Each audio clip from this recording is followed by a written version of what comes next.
بسم الله والصلاة والسلام على رسول الله. ازيكم يا شباب، عاملين ايه؟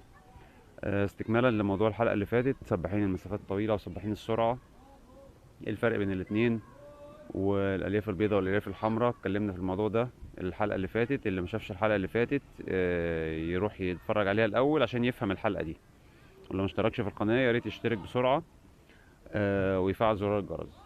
دلوقتي، هل سباح السرعة ينفع يبقى سباح مسافات طويلة؟ وهل العكس صحيح؟ يعني سباح المسافات الطويلة ينفع يبقى سباح سرعة ولا لا؟ مبدئيا ده بيتوقف للعوامل الوراثية والجينات ونوع الألياف العضلية اللي عنده. ده رقم واحد، استعداده يعني الجيني. هل هو ينفع يبقى سباح للأنواع التانية ولا لأ؟ يعني لو سباح سرعة ينفع يبقى مسافات أو متوسطة أو مسافات طويلة ولا لأ؟ ده رقم واحد. رقم اتنين، هل نفسيته مؤهلة إن هو يتحمل نوع مختلف من أنواع التدريبات؟ وهل هو مؤهل إن هو يتحمل نوع مختلف من أنواع السباقات ولا لأ؟ النوع التالت، الحاجة التالتة اللي ممكن يفرق فيها أو تتوقف عليها إن هو ينفع يغير نوع سباقاته ولا لأ، هل هو دلوقتي عايز فعلا يغير ولا مش عايز يغير؟ بيغير من باب التغيير أو من باب التقليد أو من باب إن هو يبقى مع أصحابه ولا لأ. رقم واحد، الجينات دي حاجة ملناش يد فيها. بس عموما سباح المسافات الطويلة، سباح المسافات الطويلة ينفع بسهولة يبقى سباح مسافات قصيرة. ينفع بسهولة جدا يبقى سباح مسافات قصيرة لو غير نوع التدريب بتاعه، ولو أهل نفسيا كويس إن هو يبقى سباح مسافات قصيرة. لأن السباحة الطويلة بتعتمد على نفسيا بقى، نفسيا طولة بال قوي، رتم هادي قوي، مفيش شدة أعصاب زي سباح المسافات القصيرة.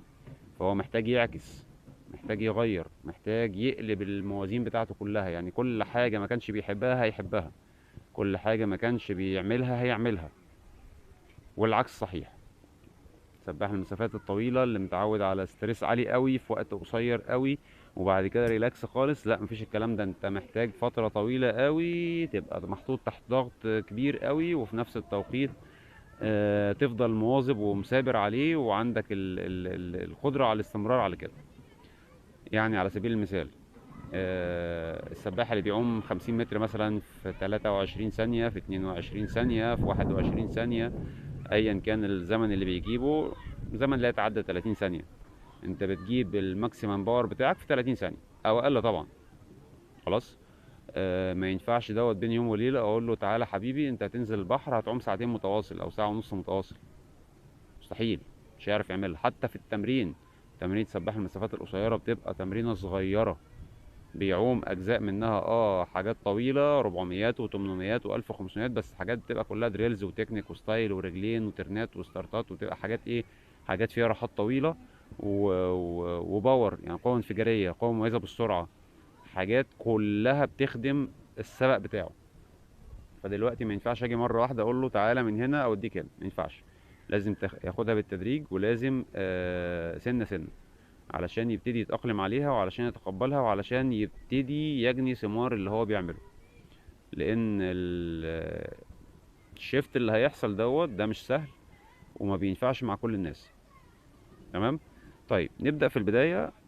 واحد سبرينتر، خلاص، كل سباقاته خمسينات، سواء مثلا بيلعب زعانف، بيلعب 50 و100 مونو، 50 أبنية، 50 و100 مزدوجة.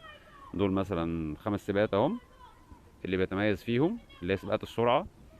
أو بينزل 50 و100 و200 زعانف و50 مثلا مونو و50 أبنية مثلا، اللي هي 50 غوص. لو بيلعب سباحة قصيرة هيلعب مثلا الأربع خمسينات بتوع الأربع عومات، أو 50 و100 حرة مثلا على حسب تخصصه، 50 و100 حرة، 50 و100 باك، 50 دولفين مثلا، يعني على سبيل المثال. أو أيا كان التخصص بتاعه، بس مسافته مش هتزيد عن 100. هيلعب خمسينات ومثلا ممكن مياية كده يوم ما يزيد معاه قوي، يعني يبقى يحب يطول كده في مياية، ممكن يجرب ينزل ميتينية.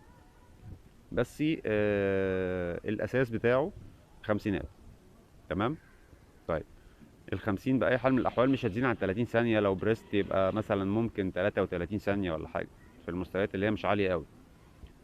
لما نيجي نبص نشوف، انت عايز تحوله من واحد بينزل خمسينات، اقصى مسافه سبق بيعومها 30 ثانيه، لو هينزل 100 هينزل يعوم مثلا ايه دقيقه 5 دقيقه 6 دقيقه 10 ماكسيمم يعني، ومش هيأدي فيها اداء ممتاز.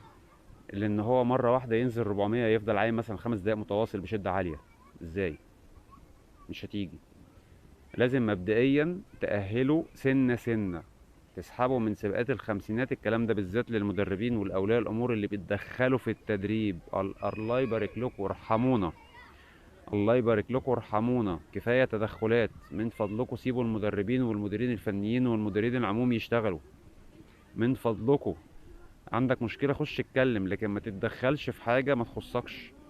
حقك انك ابنك تتابعه، وحقك انك توجهه، وحقك انك لما تبقى شايف حاجة احسن تتكلم فيها، ولكن ما تتدخلش في الفنيات. المهم دلوقتي لما يكون ولد سباقاته كلها خمسينات، عايزه ينزل مثلا مسافات طويلة عشان مسافات طويلة مثلا عددها قليل، والواد داخل على ثانوية عامة وعايزين ياخد حافز رياضي ومش عارف ايه وبتاع والجو ده.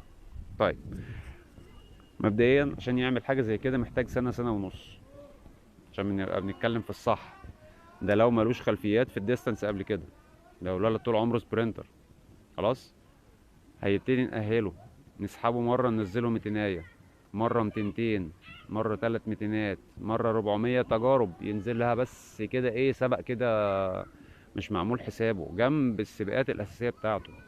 سنة سنة رتم دراعاته هيبطأ ومش هيجيب كويس في القصيرة، وهيبقى الأحسن بالنسبة له الطويلة، المسافات اللي هي الميدل ديستانس واللونج ديستانس من 400 وانت طالع. تمام. فدلوقتي يوم ما نيجي نبص، لو عملنا كده في خلال سنة سنة ونص سنتين، هنلاقي الولد بدأ يميل للسباقات التانية وبدأ يتميز فيها وبدأ يحط رجليه في السباقات دي كويس. الولد بدأ يحط رجليه بقى من التوب 10 على مستوى المنطقة بتاعته، يبتدي بقى ندوس عليه ونحمل له أكتر شوية. معظم الناس بتسمع نحمل ونفك ونحمل ونفك، وهي لا تفقه أي شيء عن التحميل والفك. التحميل والفك دي كلمة دارجة، كلمة سوقية، كلمة شعبية. عشان نشرح اللي وراها محتاج على الاقل على الاقل على الاقل تدرس 4 سنين تربيه رياضيه وتيجي تتكلم بعد كده. عشان بس مفيش حد ولي امر يقول لي احنا هنحمل امتى يا كابتن، احنا ما حملناش كويس الموسم ده، اصل احنا ما فكناش كويس الموسم ده، احنا هنفك امتى، احنا مش عارف. انا بسمع الكلام دوت لما حد بيقول لي الكلام ده، بقول له خلص 4 سنين تربيه رياضيه وتعالى اتكلم معايا وش كده بدون اي تفاهم يعني. عشان الكلمة دي وراها حاجات كتيرة قوي. لازم تكون فاهم برنامج تدريبي، ولازم تكون فاهم تخطيط أحمال، ولازم تكون فاهم تقنين أحمال، ولازم تبقى فاهم الموسم بيتكون من إيه، ولازم تبقى فاهم طرق التدريب، ولازم تبقى فاهم تدريب فتري وتدريب تكراري وتدريب مستمر، لازم تبقى فاهم العناصر اللياقة البدنية، لازم تبقى فاهم كل حاجة، كل ما يخص التدريب، عشان تبتدي تقول هنحمل امتى ونفك امتى. ماشي. خلاصة الكلام، لما الولد هيتعرض لأحمال تدريبية في المسافات الطويلة ويبتدي يظبط نفسه على كده، هيبقى ده سيستم حياته، ده رتم حياته، ده البيز بتاعه، ده الأساس بتاعه، دي القاعدة بتاعته. وما دون ذلك هو الاستثناء. هيبقى بعد السنة ونص سنتين دول الأساسي بتاعه ال400 ال800 ال1500. ممكن ينزل 50 كده تفريحي. يعني ايه يعني اللي هو السبق اللي بيحبه، السبق اللي هو ايه اللي بيكسر كده ملل البطولة. لو الخمسينة جاية في أول يوم يبقى يكسر رهبة البطولة بالخمسينة وشكرا على كده. ما في بعض الأولاد عشان بس من معلوماتكم يعني، في بعض الأولاد لازم له يوم أو لازم له سبق يكسر بيه رهبة البطولة، مهما كان سباح قديم ومخضرم وتقيل وعنتيل وبقاله سنين بينزل سباقات. بس السبق اللي في الأول ده لازم بيلبس فيه في الحيط. ليه؟ لأن عنده رهبة البطولة لسه، عنده خوف من البطولة. ده شيء طبيعي ومنطقي، وبيتم التغلب عليه مع الوقت او ما بيتمش التغلب عليه. اللي ما بيتمش التغلب عليه دوت على مدار سنين، ده تعرف ان هو اول سبعة عنده في البطولة لازم يلبس فيه في الحيطة بشكل كبير جدا. طيب حتى لو كان متمرن كويس، حتى لو الولد متمرن كويس ومعاه افضل ادوات ومعاه افضل مدربين ومعاه افضل برنامج تغذية ومعاه افضل تغذية ومعاه افضل كل حاجة، معاه افضل كل حاجة، ولكن نفسيا الولد ما بيبقاش لسه دخل في مود البطولة في اول يوم. وده طبيعي ومنطقي، والكلام دوت في الرياضات المستويات العاليه كمان. عشان كده بيعملوا في الالعاب الجماعيه بيعملوا مباريات وديه تجريبيه قبل البطولات الرسميه. يعني تلاقي بطوله عالم، تلاقي الفرقه رايحه معسكره لعبه ماتشين مثلا قبل بطوله العالم. ده ليه؟ عشان اللعيبه تكون خايت على الجو وخايت على المكان وخايت على المناخ هناك، وكسرت رهبه وحده الغربه، او كسرت رهبه وحده البطوله. ما خلاص، ما انت في المكان هنا بقالك اسبوع 10 ايام بتلعب، فخلاص بقى انت خدت على المكان. نفس الكلام في الالعاب الفرديه.